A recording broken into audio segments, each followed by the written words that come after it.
Hello everyone, I decided to take a stab at this YouTube content thing. So let's start with something small and simple. Here we got some guy with a hat and very interesting shirt eating a breadstick. And oh, it's the largest televised spot in history of poker. Well, let's do that. I'm not gonna be playing any clips, I'm not sure how it works with the rights and I don't want this video to be taken down. So here comes HRC. I assume everyone has seen the hand. If you haven't, I'm gonna put the link into description and watch it on Onyx channel. We're starting with 85 blinds deep, roughly. And small blind, Jungleman, raises to 2.5x. As you can see, he is supposed to have a limping range. I think I've seen him do some limps, even deeper stacked, which is the correct way to play. Of course, he probably plays different because there were some pretty clear mistakes Monarch was doing both pre-flop and post-flop, so I'm assuming Jungle is adjusting this a little bit. But yeah, should be pretty standard stuff. It's very mixy with some of the hands, but you got some hands that are very clear, like typically the bottom offsuit hands you want to just limp and never raise. Then a lot of the hands in this area like raising because you have this super easy call against a 3-bet. Well, you never consider 4-betting because it's just way too good to be 4-bet folding. And you never consider folding, obviously, so they kind of like just raising every time, and then some other things are mixing. Of course, Jungle raises ace-8 off, which is pretty standard, can do either option. Now we get Monarch raising to 4x. And of course, now these ranges, there's no single GTO sizing. He could have more 3-bet sizings. And the way this range is gonna look like will be different if he's mixing it with different sizings, but we're gonna assume it's just one range, and ace-jack suited just goes for it every time. Then we mix some offsuit stuff, and we really like suited connectors. The deeper it's gonna be, the more we care about the suited and connected hands. So we do that. Now Jungle goes for the 4-bet with ace-8 off, and you can see that's actually losing by calling, but it's a good candidate for 4-betting, so we're kind of deciding between these two options. It's not that far away with the calling, so I mean, it depends on how you run it with all the post-flop settings, but if you think you get edge on your opponent, it would be very easy to argue for even calling that sometimes instead of folding. But yeah, he goes for the 4-bet. And now Monarch is just calling. There's not really much other decision. You can see jamming would be a pretty massive mistake there. And now we're switching to post-flop solving with GTO Wizard. And one thing you can see here is there's a lot of wrong bets. These are not the C-bets, this is the big blind donking almost his whole range. Because in this spot, queen high is really good. It's a hand that big blind 3-bets quite often and then calls the 4-bet. It's something that the small blind doesn't 4-bet as often. So if you just change this to a king, we drop to 0. If you change it to a jack, it's also gonna be pretty solid. You can see it over here that almost quarter of our range here is just top pairs. Now, of course, this could be worse in if you played differently. I think a lot of people would just jam the ace-queen off preflop every time. In theory, in this sim, it was mixing, but it just kind of makes your life easier if you just jam it. And without those ace-queens, we would donk bet less. Here I even run a reports for it. So out of the 1,755 flops in this spot, this is literally the number 7 most donked flop here. You can see mostly queen highs. It's not the best flop, right? It's something different with EV. The EV is gonna often have straights possible, so they maybe don't donk as often. But yeah, I mean, queen 7-6 here, really high also. While some of the worst boards, yeah, I mean, ace-king, very much in the 4-betting range, not in the calling a 4-bet range. And then of course these extremely dry boards where you got something nice like Queen Jack suited and you wanna play some fun flop and you just get full blank. There's not much point running something with so many sizings to get a little better accuracy. You can just simplify this to having just one medium-ish. And of course, with how often this is supposed to be dong bet, it's very unlikely that Monarch is actually finding this frequency. So realistically, he's donking less or potentially nothing. That's also possible. But let's first run it with the check. And you can see there's some c-bets, but Jungler is supposed to be very, very careful here, mostly c-betting pretty small. Again, we could just go for, you know, like 24 or something. A little bit jamming potentially.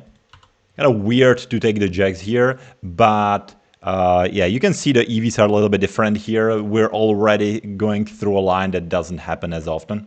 And of course, this is based on this big blind range being weakened by choosing not to dong bet. It's gonna look very differently, and you're gonna see it in a while if he just doesn't have dong bets at all. But Jungle decides to check bet ace-8 off, which is pretty okay. Specifically a combo with irrelevant ace and a spade 8, which is not betting at all. Now we get a turn, and Monarch could bet here with ace-jack sometimes. Very small sizings being used here. Again, we could just simplify to something like 25 only. So either way is okay.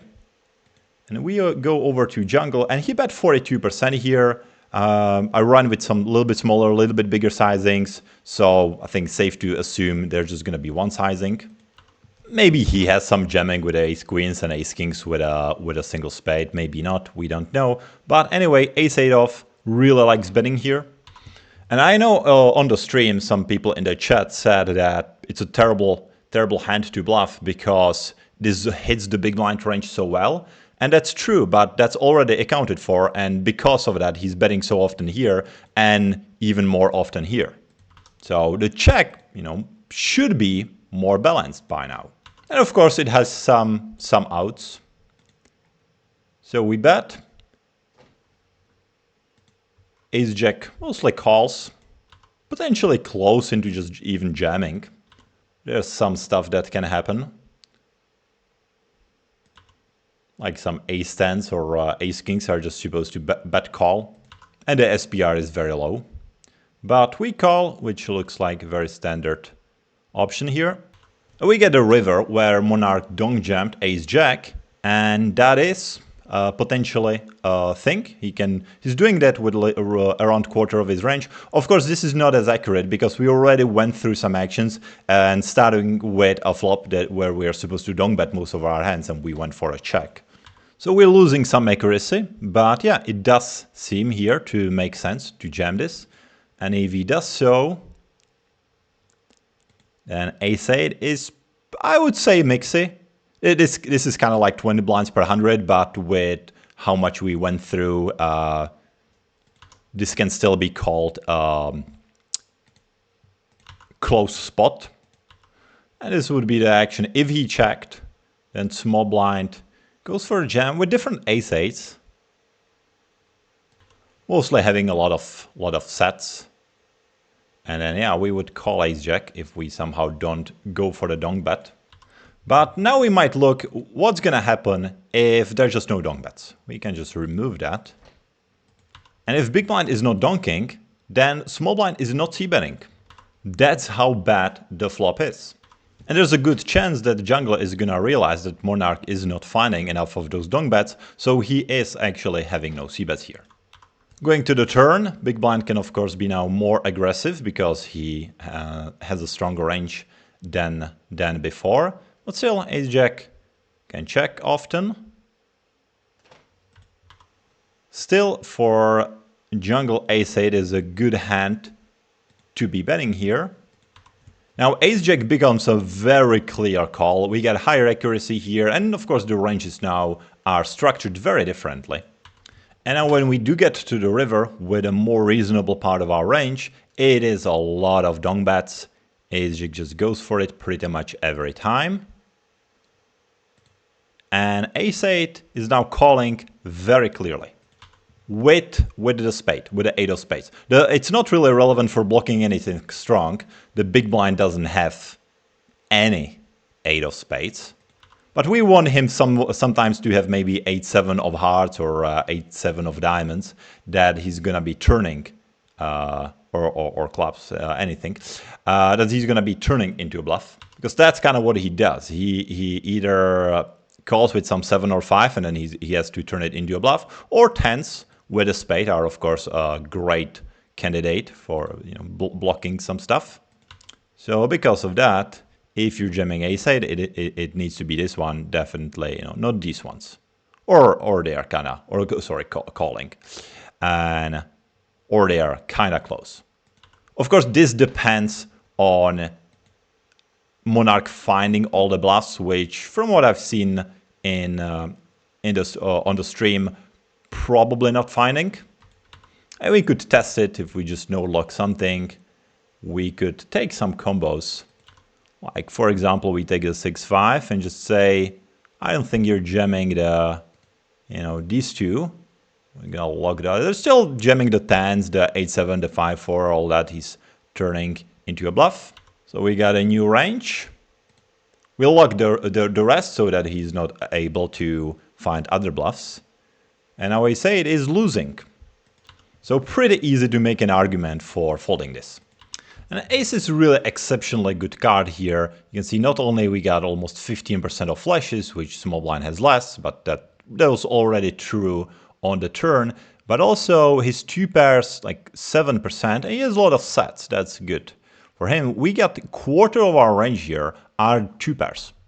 For example, if we get a king here, we wouldn't go for the dung bet. We can try a different card. This would definitely do something. But not almost no jamming. And while the other cards look, if they are checked and small blind jams, they play kinda normally. The ace looks really weird because if we check and get jammed on, we fold basically everything.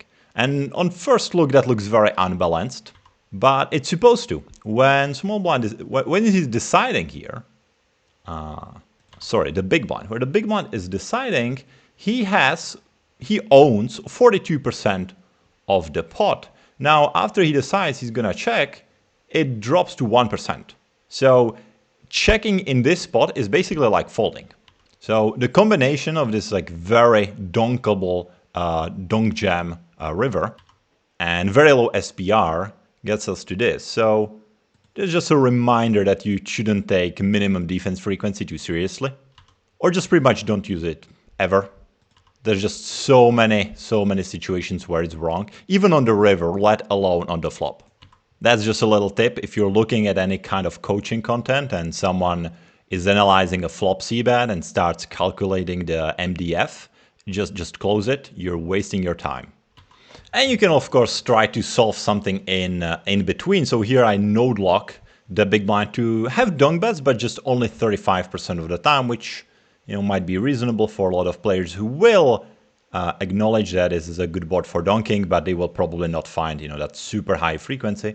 And against that, we can see bet a little bit, but still mostly checking. And then the rest is probably gonna be kind of similar. We get some betting here, ace-jack again. Sometimes we bet. Again, ace-8 could be betting here. Ace-jack just gonna be mostly calling. Yeah, trust the higher EV here. And on the ace, we're still donk jamming quite a lot. If we do check, the folding here is a little bit less extreme, but yeah. So what are the results? Well, Monarch didn't make a mistake. He played it well, assuming he was considering playing some donk bets.